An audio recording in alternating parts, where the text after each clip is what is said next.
Los pros confían en The Home Depot para soluciones de almacenaje de alta resistencia para cualquier sitio de trabajo. Hoy mismo, llévate hasta 25% menos en soluciones de organización y almacenaje seleccionado por Internet. Encuentra cajas y estantes resistentes a los golpes y al agua con una capacidad de carga de hasta 2.500 libras. Protege tus herramientas con sistemas de almacenaje que se ajustan a tu negocio. Ahorra y almacena como un pro con The Home Depot. Como los pros logran más.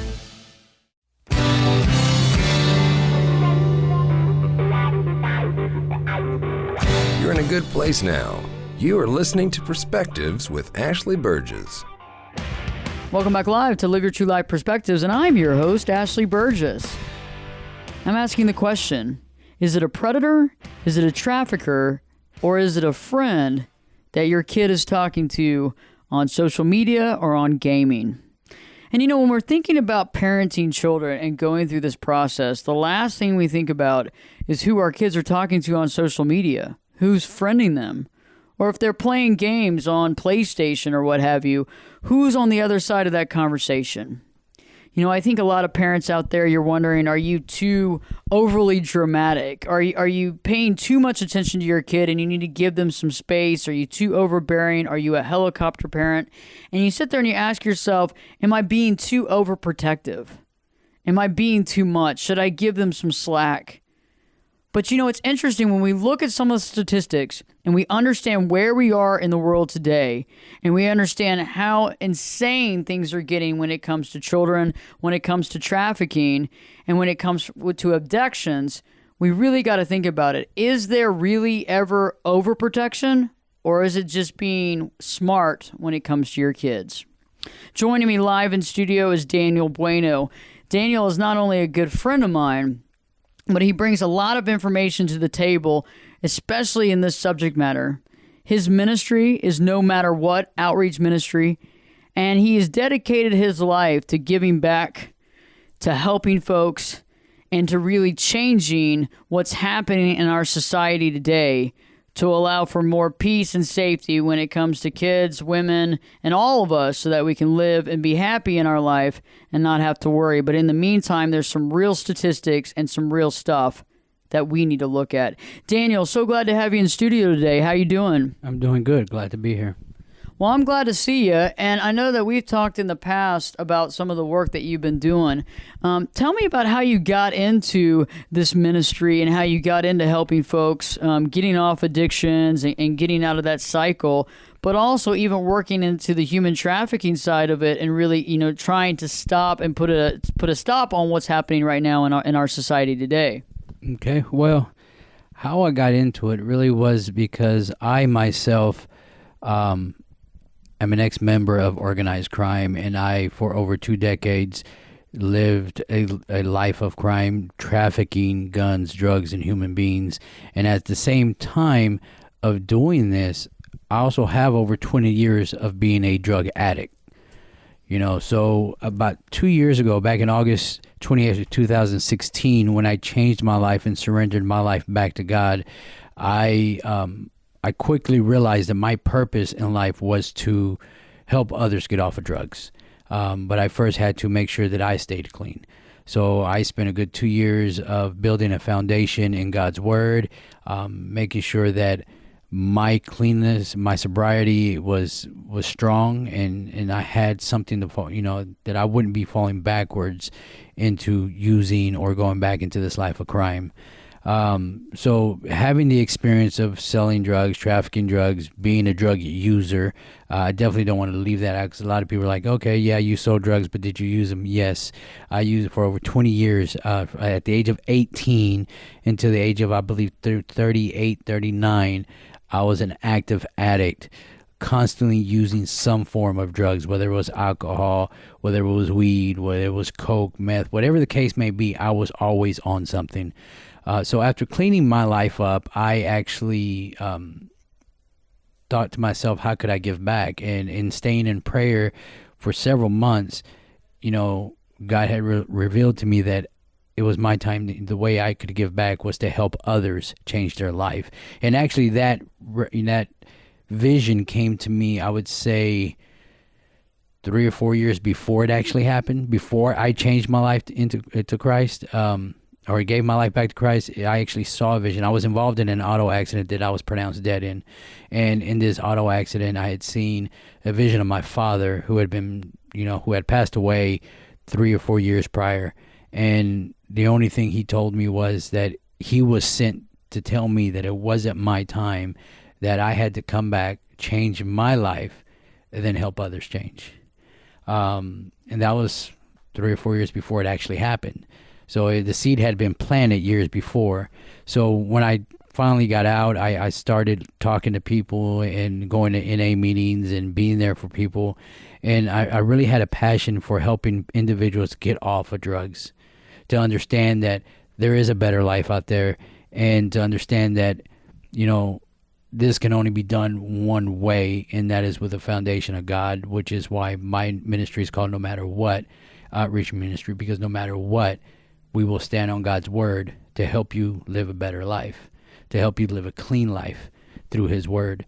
And in doing that, I ended up meeting, my first time going into Lake Point Church, I ended up meeting Doug and Rebecca, who is the founder of Poiema Foundation. And she runs a foundation to help fight human sex trafficking. And a lot of these girls, and keep in mind, like I said, I was trafficking drugs, guns, and people. And a lot of these girls are forced to be strung out on drugs. So I understood that some of these young girls were being drugged out, strung out in one way or another, and possibly they could use my help to help them get, clean again. And it just turned into where now I help them all the time. I help them understand the perspective from a organized crime standpoint on what to look for, how these guys are trained to work within hotels, motels, and stuff like that, and how they are trained to actually go out and look for underage children and look for girls to abduct and stuff like that. So they get to see, they get the information from, I like to say, from behind the scenes of organized crime. They get to see what that world looks like, so they know what to fight. Daniel, I think that a lot of us, honestly, don't really realize the impact of human trafficking. And you and I just sitting here before the show was overwhelming, some of those statistics. It was even back in a 2012 report, there were 20.9 million human trafficking victims.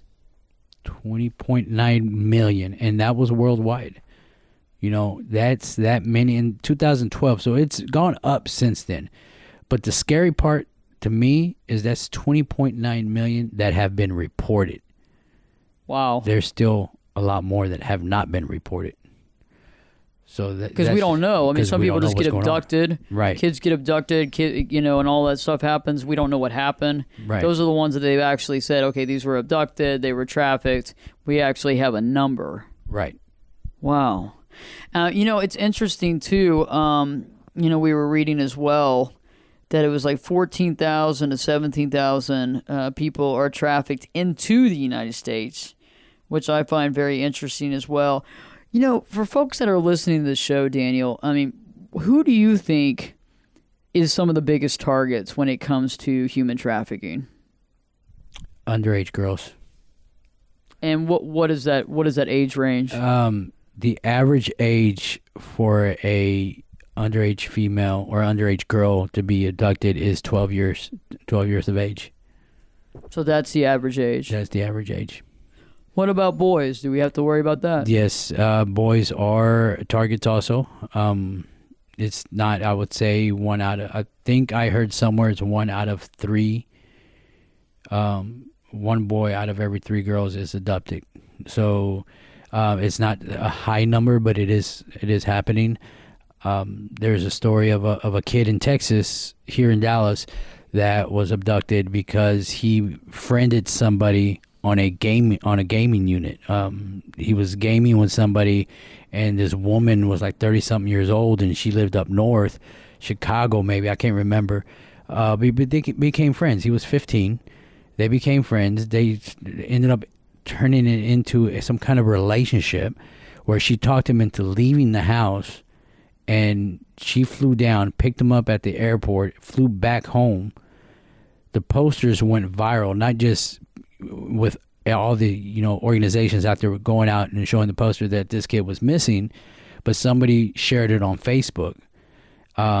She saw it and she ended up getting scared of the situation, so she ended up flying him back to Dallas, but not alone. She ended up coming with him. And when he got to Dallas, another little boy was on Facebook and was like, Daddy, I know that kid. That kid's missing. He's right here. And his dad was like, no, he's not. He took the kid's phone. He goes, oh, he is. So his dad called the cops. Well, luckily enough, the cops got there in time before she could board the plane to fly back, and she ended up being arrested. But this all started from a gaming unit. That's interesting. That leads me into talking about this, because I think a lot of us don't realize that everybody out there right now that has children, and you have children, you don't really think about this kind of stuff. Facebook gaming units, and so let's talk about the gaming units first. So there's a lot of these games that, what is it? Is there like a communication? Is there kind of like a texting back and forth, or can you actually talk on the headset, or how does that work? It's talking on a headset, and I'm not real big into gaming, but from what I understand, they have these headsets that they're talking to each other with, and they can also, I believe, start a personal chat one-on-one with certain individuals.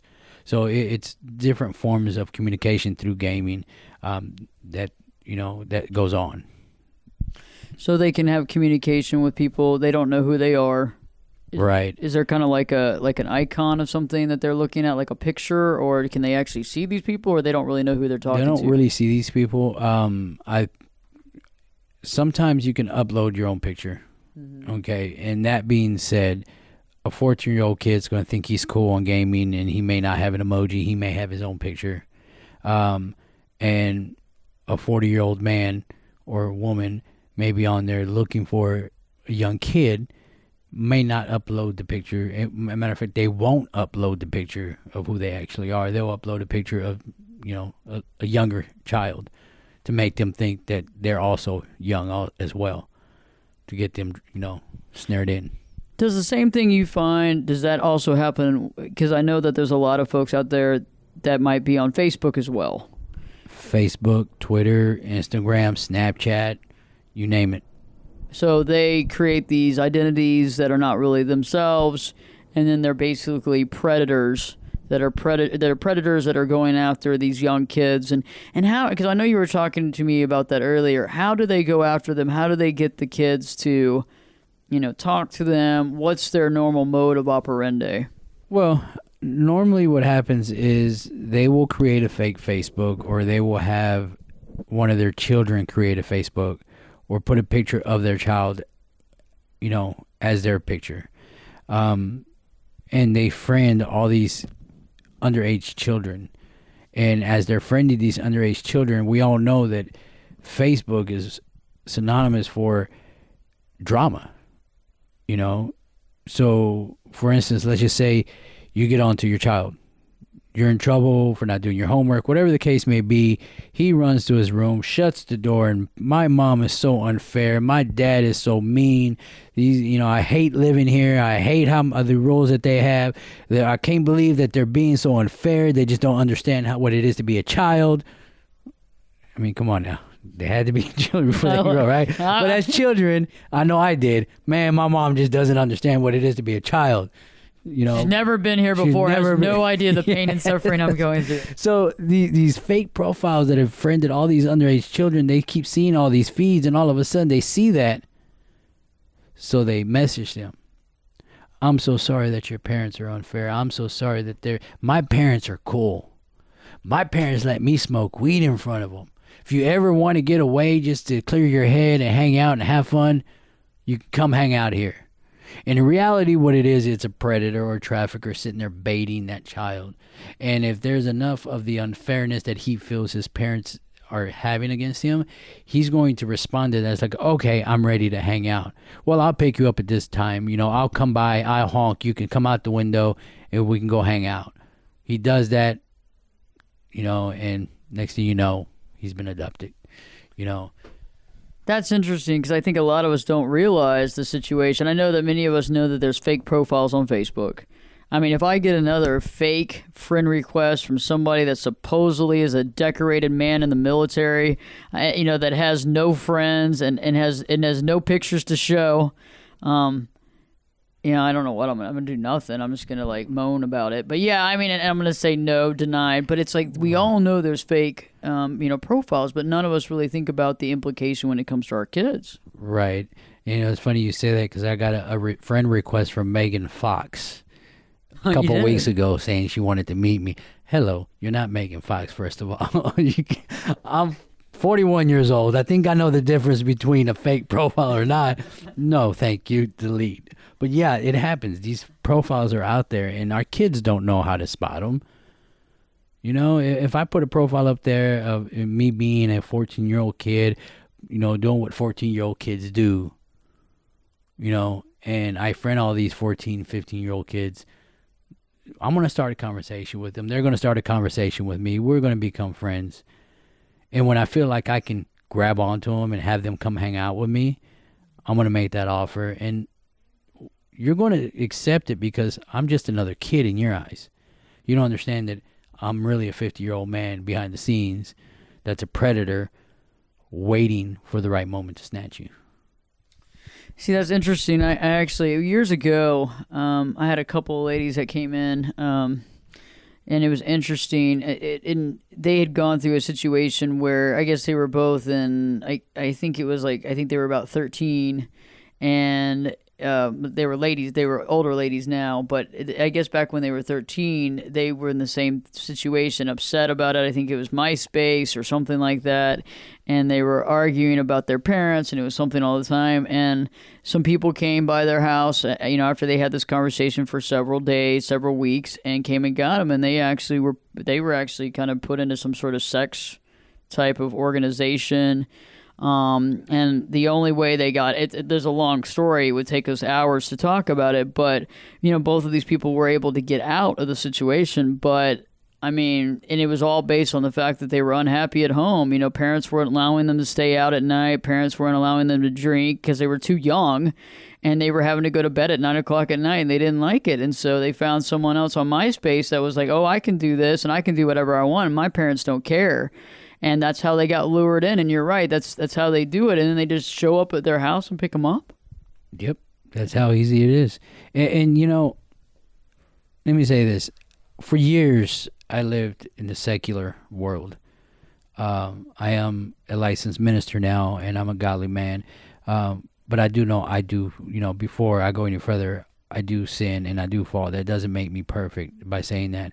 But what I'm meaning by this is, our real problem is social media, reality TV, all this stuff that goes on that our kids see on TV. Oh, well, that kid on TV, whether they're not realizing that it's really fake, even though it's called reality TV, it's really fake and staged.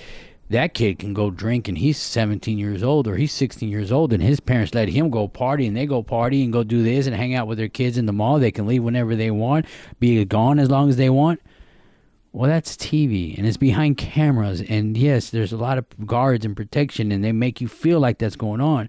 So when you don't let your kid do all this stuff, all of a sudden you're an unfair parent. When I was growing up, I had to be in by dark.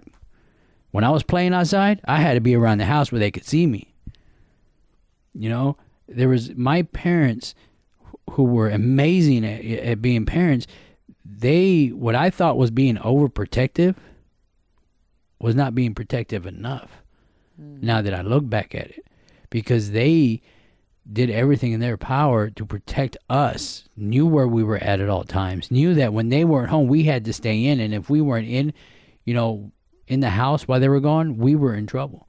We were getting grounded. We were being, like we would say, we were being treated unfair because our neighbor down the street, he can hang out anytime he wants. He can get on his bike and ride 2 streets down, and he won't let me ride my bike to the next door neighbor's house. That's hilarious. When I was growing up too in high school, I remember I became good friends with a girl named Carrie. And she's awesome, and we still are friends to this day. But her parents were never around. You know how it is. You got those kids with their parents, and they didn't care. And my parents were so strict. And I think I did a little bit of rebelling when I finally got out of high school and got to go on my own to college. I did rebel for couple of years. But I remember, Carrie, one time I had just gotten my license and I had just turned 16 and we went somewhere and I remember we got lost and we finally got to where we're going and we finally get back, and by the time we get back it's already late for my curfew. She doesn't have a curfew, and I was like, well, I better take you home. She's like, no, you're the only one that has a curfew, and I was like, you don't want to deal with my parents, you know what I mean? So I took her back and then I drove home, and I remember driving down the street. And as I get to the part where my house is about to be at, it's like a neon sign. Every single light on the outside of my house is on. Every single light in the inside of the house is on. You can see my parents' shadows from inside the living room, okay? I mean, the pain and agony is about to come, and that's what happened. And I remember pulling the car in and walking into the back gate, walking around, and I mean, you could see them standing, and I was like, oh, this is going to be horrible. And I walked in and I faced the music. I faced 2 weeks of grounding. And they were really hard, but you're right. It's like, especially nowadays, I don't think anybody really knows these statistics, but think about when you're going into these public places where there's people everywhere, going to concerts, going to events, going to the mall, going all this stuff. I have some friends that are like, I feel bad because I don't want my kid, he's 6 years old. I don't want him to feel like I'm overbearing. I want him to go to the same restaurant room as me, and but I don't want him to feel weird about it, or, you stand outside the door and the kid feels like you're smothering him. But at the same time, you really just don't know when you're going into a place like that. Even a woman doesn't really know. A grown woman doesn't even know, much less a 6-year-old kid going into the bathroom, what's going to happen. Right. And I think earlier you asked me, well, what boundaries should there be? Right. If you love your child, there is no boundaries. That's the way I put it. I had a friend, she's going to remain nameless right now, but she was at a Walmart with her two little girls, underage girls. I think they were both under 12 or 13. But a Hispanic man was following them through Walmart. Mm-hmm. And the particular area that we're in is very heavily trafficked with cartel. Mm. And cartel does traffic kids. And she said that her little girl said, Mom, the man's following us. And she turned and she kind of saw the guy and she kept walking, and everywhere she would go, she noticed that this guy was following her through Walmart. Well, she posted it on Facebook. Hey, I think I'm being stalked at Walmart. So I quickly messaged her, like, get somewhere safe, get where there's a lot of people, keep an eye on your kids, get with an officer if there's an officer there, have them walk you to your car, be careful. And a lot of people are like, well, you're being paranoid. Well, you can't be paranoid. This day and age, with these numbers, these statistics that are going on, our kids are being taken from our own backyards, and we're not doing anything about it. We're barely even talking about it. And we're talking about it's being too paranoid. No, it's not. Watch your kids. Watch what they do. I think it's interesting. You brought up a good point there. Why? You have to ask yourself, some of the biggest issues on our planet, one of the biggest issues that we have right now is going to be, and is right now, clean water. Our environment, the way that we're ruining our planet to a point where, the oceans and the water and the contamination and the list goes on. Those are the things you don't see on the nightly news. You just don't. We talk about politics, and we talk about the latest rock star or celebrity who is off the wagon or falling off the wagon again, or whoever's getting plastic surgery or having a sex change operation. If it's not, Jenner or the Kardashians, then we really don't have the news. I find that just like water and the environment, the other thing that we have is trafficking.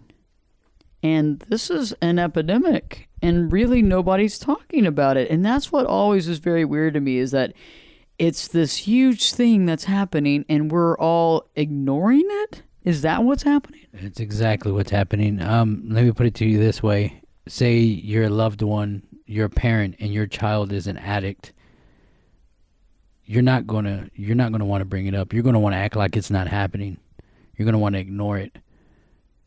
You just sweep it under the rug and hopefully it goes away. And that's what's happening with trafficking. They want to sweep it on the rug, and they hope it goes away, and they hope by not talking about it, it's not real. No, by not talking about it, it's happening more. By not being aware of your, getting awareness of the situation of what trafficking is, modern day slavery, and how it's affecting, our young kids.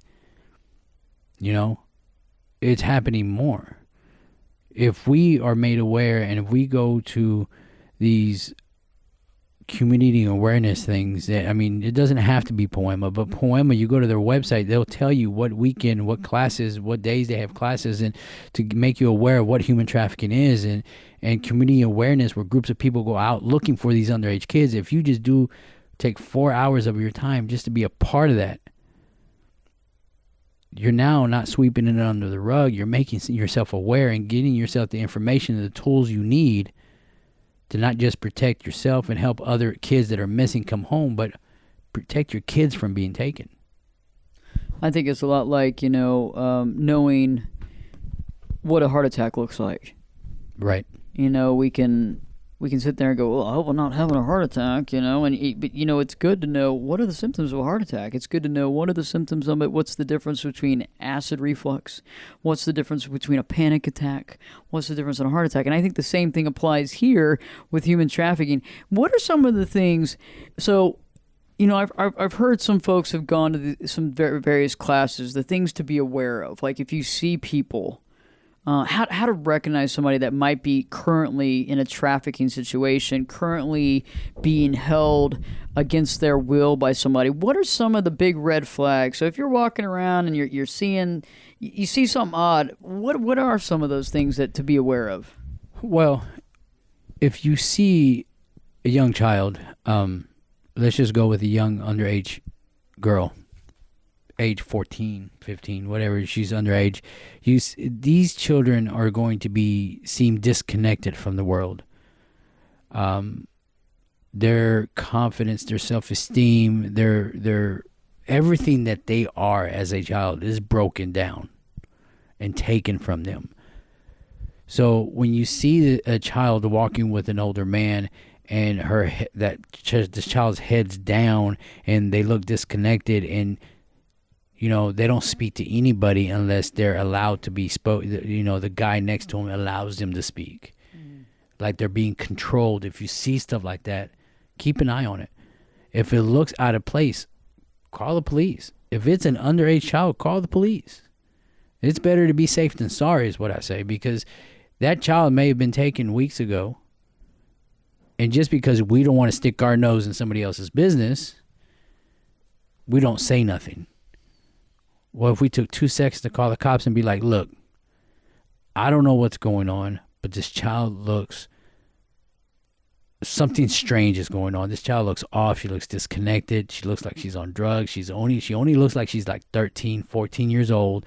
She's inappropriately dressed for the weather. Whatever the case may be, and this guy seems to be controlling her. I know there's a lot of trafficking going on. Could y'all please check into it? I'd rather it be a situation where the cops come out and know that is that person's child or nothing's going on, than not call the cops and this little kid has been trafficked, being taken. I think that's interesting what you said too about the clothing. It's interesting. I'm very observant. When I walk into a room, I can tell you who's to my left, who's to my right, who's behind me. I can tell you who's wearing hats, who has glasses, who doesn't. What I found is most people are not at all observant around their surroundings at all. They cannot tell you who's around them. They cannot tell you who's behind them. They can't even tell you if there's people in the room. And one of the things that I realize is that, if you're not like some of us who have that ability to have those X-ray eyes, get off the cell phone. Pay attention. And I'm not saying that y'all don't have special powers, but I do have a way of seeing things, and I've always been that way because when I was a kid, I used to play games with that. I used to push myself to see exactly what was going on, and I would also push myself to see what a person would look like without a hat, with a beard, without a beard. And a lot of people don't have that ability. Somebody puts on a cap, they can't even recognize that person. And I've done that before where I've gone to places where I've been many, many, many times. I know everybody in a restaurant or whatever, and I put on a hat before I walk in the door. And I am telling you, I remember the last time, like it was yesterday, I had a hat on, and it was a red hat, and it was an island of some sort that it was like the island. It had the latitude, longitude coordinates on the little hat. It was pretty cute. And I only put it on because my hair looked bad that day. Okay, I had a bad hair day. I didn't want to go into the restaurant. This wasn't like just science right here. I mean, I can sit there and tout that it was completely science. Okay, but I put the hat on, and I'm in the restaurant, and I know the manager. I know everybody in the restaurant, and they always talk to me, and they always give me free food, right? Well, there I am, and like the waitress comes over, and she, I get iced tea, whatever comes over. No offer of free food. The manager walks by like 6 times, doesn't say anything to me. Nobody says a damn word to me, and it upsets me. And all of a sudden, somebody walks by, and I literally take my hat up to show my full face, and they're, oh, I didn't even know you were here. How long you been here? Oh my God. They couldn't even identify me. And I mean, I'm saying if you find yourself, if it's difficult for you to really focus on your surroundings, if you have a difficult time really seeing people, and maybe vision's an issue too, because some of us, our vision's not as good as it used to be, or we need corrective lenses, be aware of those types of things. And the phone, to me, is something that many of us use as a distraction. It is a full distraction. You do not need to be on the phone when you are walking out of a parking garage. You do not need to be on the phone when you're walking somewhere in the dark. You do not need to be on the phone. You can have the phone in your hand if you might need it, but the idea of having this phone on, I've seen people walk into traffic with their phone. And you're not going to see, if somebody's coming up behind you, you're not going to see it. Right. That's so true, because I remember back when I was doing the things that I was doing, I would always tell the guys, when you spot somebody that is always on their phone, watch them, because they're not watching what's going on. And that's the person, that's the target, because they're too much on their phone that they don't know what's going on. Okay, yeah, I have issues too where I'm on my phone and I walk into a pole while I'm typing a text message. But what I'm saying is, you're correct when you're saying the phones are distractions. Mm-hmm. The phones are a huge distraction. You're on your phone on Facebook, you're on your phone texting your friend, you're on the phone doing whatever, but you're not watching your 12-year-old daughter next to you who just walked off 3 feet to your right, away from your blind spot, your peripheral vision. You don't even know where she's at. You don't only have to be 3 feet. It's a foot over, and she's out of your peripheral vision, and it takes 3 seconds, if not less, for that person to pick your daughter up. See, that's crazy, and it's true. And I've had situations where I've been places in stores where I've had a kid run into me, and I don't see a parent at all. I don't even know, because you start getting, your mind starts going, when you see a kid with no parent. It's like when I see a dog with nobody. The dog's outside on the sidewalk. There's nobody there. And my first thing to look around is like, who owns this dog? Where's the leash? Where's whatever? And I'm just like, I'm worried about this dog. So I got to figure out what's up with this dog. I'm a big dog lover, big animal lover. So I got to find and get secure.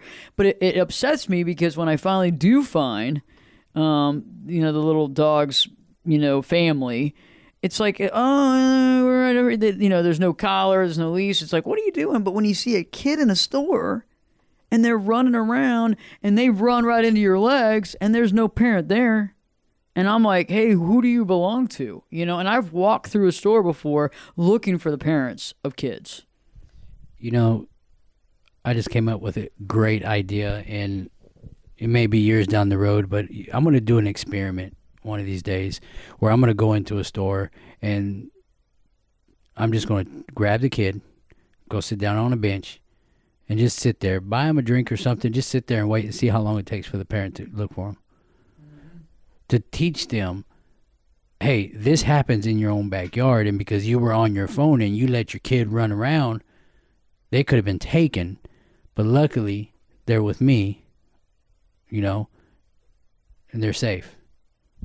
And that's something I think that all of us need to kind of be aware of, because when I'm in the grocery store and I'm in the store, the mall, no matter where you're at, if you're in a big department store, there's so much going on. There's so many people, and I have seen, I mean, literally, I have waited with kids for well over 5 minutes. 5 solid minutes.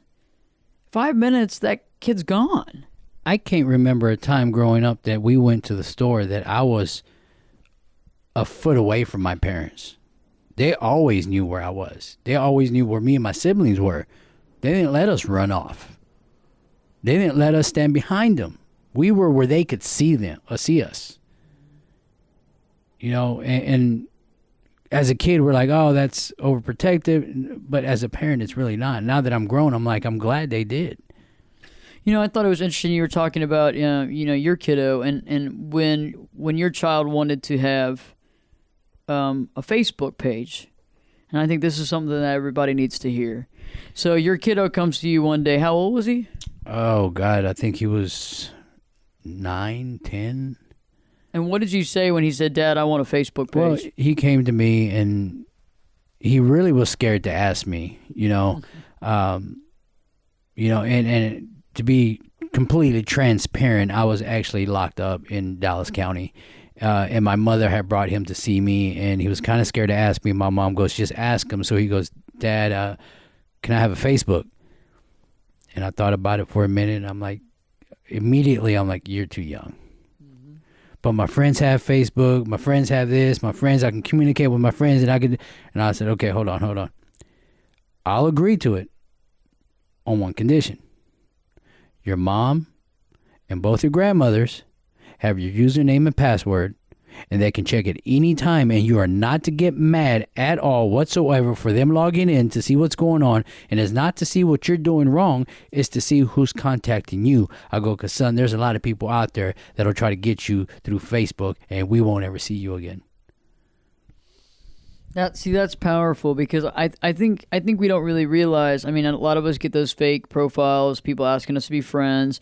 We've heard about catfishing. We've heard about that. Adult men, even adult women. Being told about a good-looking man across the sea, or a good-looking woman, and how they need help, or they need money, or they need this, or they need that. We've seen that before, and it has happened to many of adults getting scammed into money, getting scammed out of stuff, out of property, out of vehicles, all kinds of different things. But think about a kid that doesn't understand, a kid that's trying to fit in. We were all kids at one time, trying to fit in, trying to get in where we fit in, trying to be the cool kid, trying to be awesome. I remember when I smoked a cigarette when I was in college. My freshman year, I started smoking cigarettes to fit in, right? Yeah, I was a little behind the times. I know that some kids are smoking at 14, and now with the new Juul cigarette. You were 14? 14 cigarettes, drinking alcohol, and smoking weed at 14. Jeez.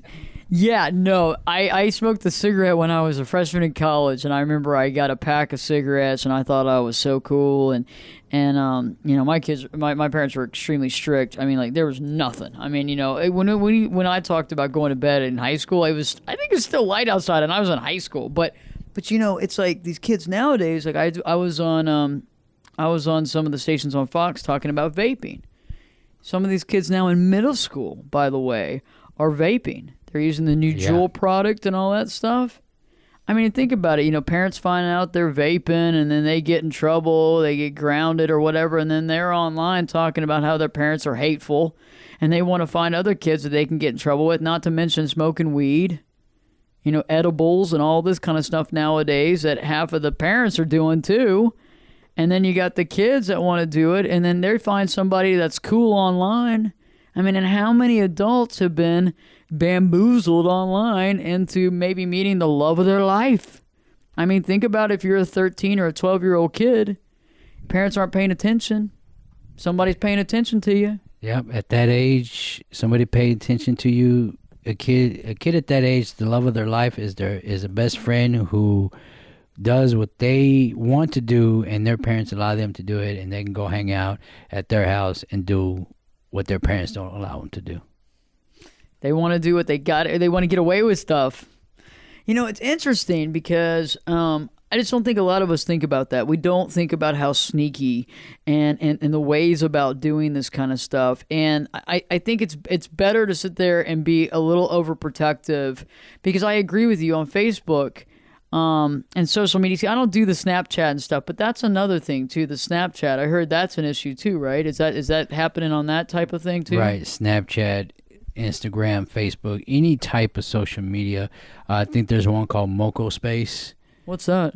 It's kind of like another social media, kind of like where you build a profile. It kind of like updated MySpace, kind of like Facebook, where you can meet people. And there's a lot of predators on that site and other sites that are just looking for kids and looking to hook up and looking to do the wrong things. There's a lot of predators on Moco Space, and there's a lot of predators on different space websites.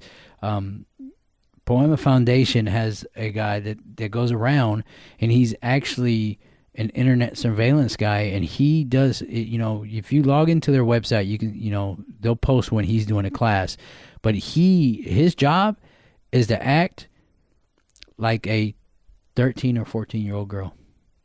Really? Yes, to catch predators. Huh. And these predators, and when he does the class, it's funny because he's like, yeah, and my boyfriend, and the first time I heard him, I'm looking at him, your boyfriend? I'm like, what's going on here? And he goes, yeah, on social media, I'm a 12-year-old girl. And this guy, who's my boyfriend, is really a 40-something-year-old man trying to sleep with me. Well, if he agrees to come to, let's just say he agrees to come to Dallas and meet, then he's in trouble. And a lot of people go, well, that's baiting. I go, well, you know what? It may or may not be. At the same time, do you want that man contacting your 12-year-old girl? Wow. I'd rather him be contacting the fake 12-year-old girl that this guy plays as a job to catch these guys in the act. Wow.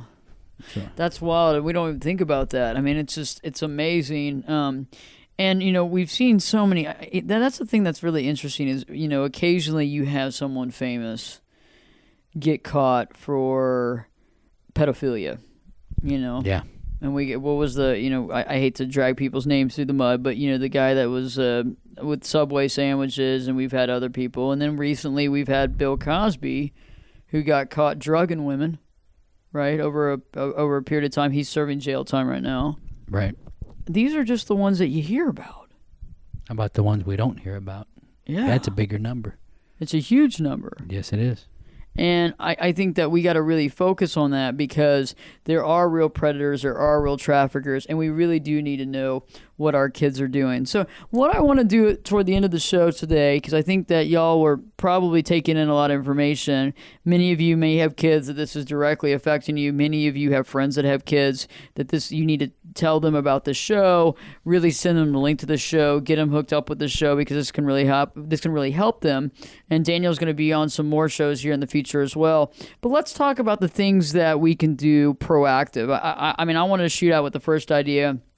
Proactively, one thing, a lot of y'all give your kids phones, okay? You really need to look in that phone and inspect that phone. Who's texting and calling your kiddos? If they're your kids and I'm sorry, if you're under the age of 18, your parents still have a big say in what you're doing. As a parent of a 15-year-old, I love my son to death, and there's nothing to say what he's doing wrong. But I want to know who's trying to contact him. Mm-hmm. Yes, I come from that life. That's what I used to do, so I know the dangers. So I want to know who's contacting him. And as a parent of an underage child, you give them a cell phone. Know what their password is. If they have a password and I give it to you, take the phone away. It's not to be mean, but it's for your protection. I have a cousin in Waco that she knows the password to all her kids' phones. Mm-hmm. And she picks them up at a random given time, and she checks them, and she sees who they're contacting. She sees what they're doing, and if they're doing something wrong, they get punished for it. I like that. And, one of the biggest things, too, is that realizing, you're not being a jerk. And also think about it. You're supposed to be loved by your kids and respected. The fact of you being a friend of their kids, Okay, so we really need to think about that. Some of us, and I understand codependency. I understand the fact that we want to be loved. I understand that many of you had parents that were not, it wasn't a good upbringing. It was a very challenging and tough upbringing. So you want to be everything to your kid. But remember, the first thing that you want to do is to be a proper parent that really cares and gives love, but also protects.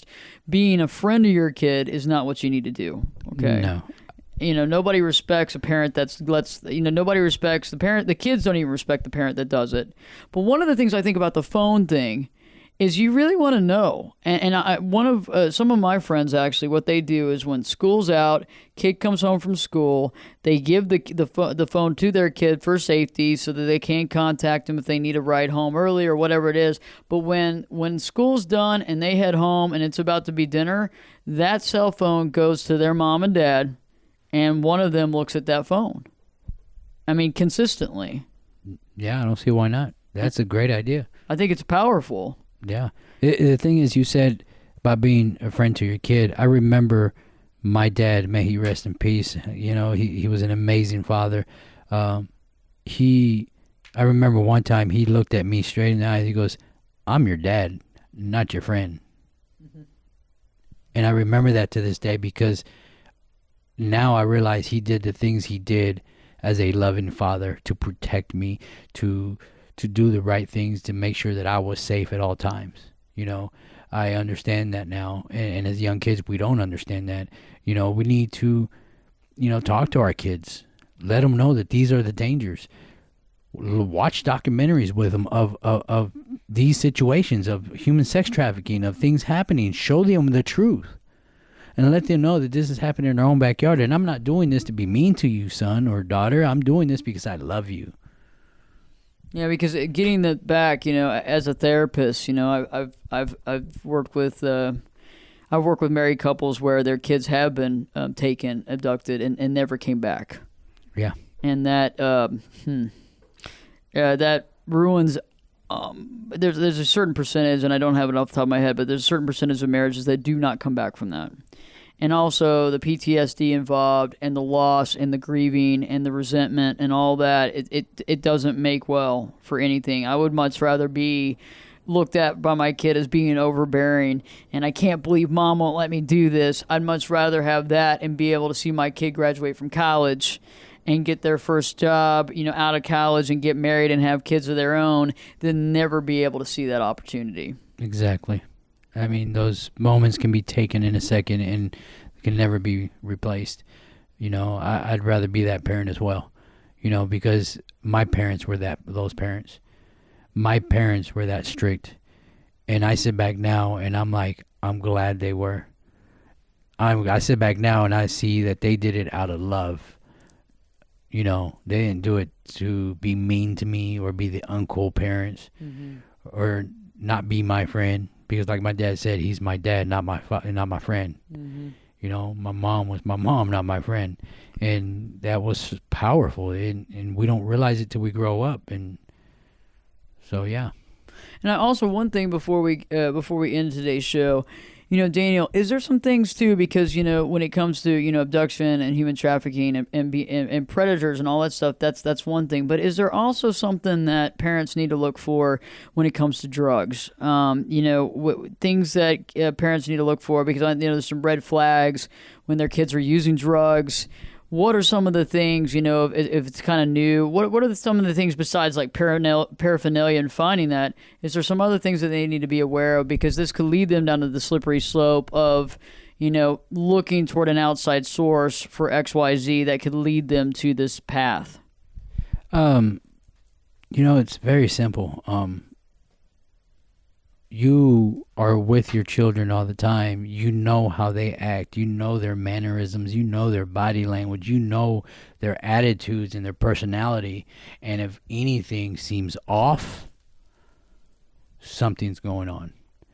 If this kid, if your child is starts to become disconnected and distant, always sleeping or just anything off from their normal behavior, look for something. I don't think that if that was the case with me years ago, if my life would have changed, I honestly feel that my path was the way it was so I could become the man I am now.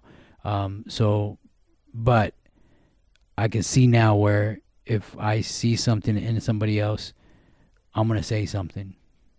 If I see their disconnection, if I see anything different in their whole life, I mean, you can tell. I mean, if you have a child, you know your child. Don't just sweep it under the rug. Don't just try to ignore it. Don't just say, oh, that's not my kid. I would refuse to believe that that's my son or daughter. Don't do it. Go to a PAL meeting, which is for parents who have addicts who are loved ones. See how they handle it. See how they would approach their kids. See how they're doing that. Because if your child is in addiction, you're in addiction. And you got to learn how to handle that. You got to learn how to not enable them and still love them. So if you see that, ask for help. Do you think that, was there anything that your parents could have been aware of when you were using drugs as a young kid, do you think? What's funny is I think my mom was fully aware of my full addiction, but it was at a point where I wasn't listening. And some of us are like that. Some of us have to hit rock bottom. I know I did. Over 20 years of addiction, I had to hit rock bottom or I was going to die. And when I admitted it to my mom, I called her from the phone when I was locked up, and I was like, Mom, I got something to tell you. And she's like, what? She goes, I'm an addict. She started crying. She goes, I know. I was just waiting for you to admit it. She goes, there was nothing I could do. I tried. You weren't listening. But she was in constant prayer. Man, if you don't believe in prayer, try it. Promise you, if it wasn't for the constant prayer of my family and everybody who loved me, I wouldn't be this licensed preacher that I am now, running an outreach ministry and helping human sex trafficking. I would still be out there. I think a lot of people, when they go through a hard road, I do think that some things are meant to be, because I just don't, and I'm not saying that everything that happened to you was a good thing at all. I'm not at all lumping that all together. Right. But what I am saying is that I think that some of us have these paths because I don't think that you can understand what somebody's going through if you haven't really gone through it. I completely agree. I wouldn't be able to have helped up to this point as many people as I have with addiction and getting clean if I hadn't gone through it and I didn't know what they were going through. One addict is not going to talk to somebody who's not an addict. Only an addict can understand an addict. And now that I'm no longer an addict, I know that road. I know how it feels. I know the struggles, the pain, the suffering. I know what it feels like to get clean. And I can inspire them with my story and with my message. And that's what I do.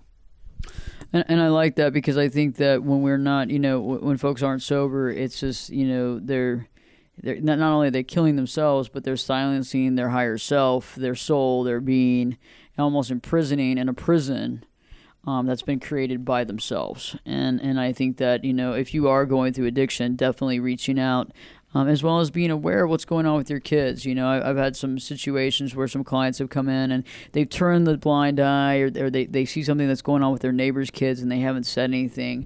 And really, quite honestly, I mean, we live this life and we got to step up to the plate and do the right thing. And anything that we can, even if it seems like, well, I feel like I'm overbearing or I feel like I'm out of line. I mean, going to that other person's, the other parent, and saying, and obviously in privacy, this is what I'm feeling, because you really could save a life. And it's so much better to say something than not. Daniel, lasting thoughts for our listeners today. Don't be ashamed to raise your hand and say there's a problem. Don't sweep things under the rug. Be aware of what the situations are. I ain't come on here to scare everybody to never leave their house. I came in here to tell people that these are the situations and this is what's going on, and we need to be made aware of it. How do you prevent it and stuff like that? So that's why I came on here, and if you're needing help, my ministry has a 24-hour helpline where you can call us, and whether you're a parent of an addicted loved one, we can find you help on how to deal with that. If you're an addict and you want help, we can help you get into a rehab or a detox. Whatever the case may be, I'm a licensed minister, so it doesn't even have to be about that. But 24 hours, 7 days a week, I have this helpline where you can call me, even if it's just to pray. Call me and say, Daniel, will you pray for my son who is missing? Will you pray for my daughter who's an addict? Will you pray for me and my marriage? It doesn't matter. Call me. That's what I'm here for. Powerful stuff, Daniel. I definitely want to have you back on Live Your True Life Perspectives. Hopefully you'll come back on. I will. Awesome. In the meantime, think about stuff. Be aware, be observant, realize, ask questions, look. You have the right. They are your kids. Okay, look and find out what's going on. Make sure that there is no predator, there is no trafficker, and better yet, know that this is actually a friend that's their age talking to them. Also, be aware of the statistics. Start opening your mind to that, reading some stuff on Google and really examining this stuff. This is a real epidemic. It's getting out of control, and only we can unify and only we can stop it. I hope the show has helped you. Please share this with family and friends and anybody that has children that are a certain age. Pretty much anyone that wants to keep their family safe as well. Stay tuned. Live Your True Life Perspectives with your host, me, Ashley Burgess, will be back in. Well, I'll be back this time in 3 shakes.